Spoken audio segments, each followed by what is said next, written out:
உள்ளங்கைகளும் காலோட அடி பாதங்களும் உங்களுக்கு வேர்த்துட்டே இருக்கிற மாதிரி இருக்கா?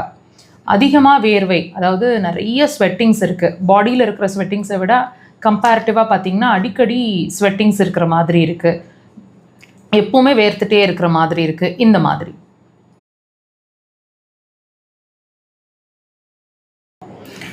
மாதிரி உங்களுக்கு அடிக்கடி வேர்த்துட்டே இருக்குது, கால்லையும் வேர்க்குது, கையிலையும் வேர்க்குது அப்படின்னா நான் சொல்லக்கூடிய இந்த சிம்டம்ஸும் இருக்கான்னு வாட்ச் பண்ணுங்கள். அடிக்கடி பதட்டமாக படபடப்பாகிடுவீங்க. எப்பவுமே ஒரு காமாக உங்களால் இருக்க முடியாது. சாதாரணமாக இருக்கும்போது கூட ஒரு மாதிரி படப்படன்னு இருக்கிற மாதிரி ஃபீலிங் இருக்கும்.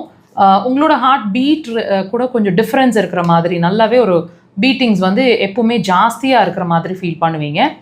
அடுத்தது உங்களோட நடுவிரல் இருக்குது இல்லைங்களா, நடுவிரலோட இந்த பகுதி ஒரு ரேடியேட்டிங் பெயின் மாதிரி இருக்கும். இந்த இடம் ஃபுல்லாகவே ஒரு குடைச்சல் மாதிரி இருக்கும்.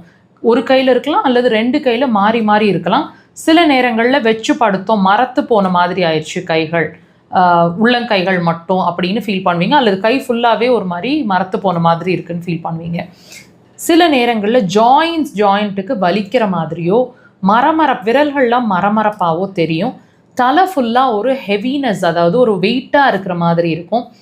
அடிக்கடி உங்களோட தொண்டை பகுதி வந்து சோக் ஆகிற மாதிரி, அதாவது ஒரு இறுக்கி பிடிக்கிற மாதிரி, ப்ரீத்திங் டிஃபிகல்ட்டிஸ் சில நேரங்கள், அதாவது அதிகமாக ப்ரீத்திங் அப்படிங்கிற மாதிரி இருக்கும்.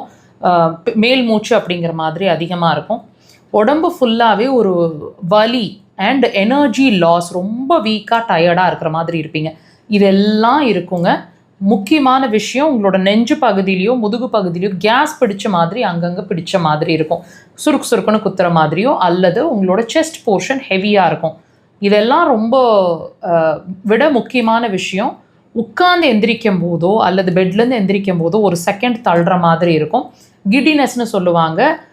ஒரு செகண்ட் இருக்கும், அப்புறம் அது மறைஞ்சிடும். இது வந்து ஃப்ரீக்வெண்ட்டாக இருந்துகிட்ருக்கும் அல்லது அப்பப்போ இருக்கும். இதெல்லாம் உங்களுக்கு இருக்குங்க இந்த ஸ்வெட்டிங்ஸோட. இது இருந்துச்சுன்னா ட்ரீட்மெண்ட்டை உடனே ஸ்டார்ட் பண்ணுங்கள். இருதய உறை சார்ந்த பிரச்சனை, பெரிகார்டியம்னு ஆங்கிலத்தில் சொல்லுவாங்க. இந்த பிரச்சனைக்கு ட்ரீட்மெண்ட்டை ரொம்ப ஃபாஸ்ட்டாக எடுக்கணும்.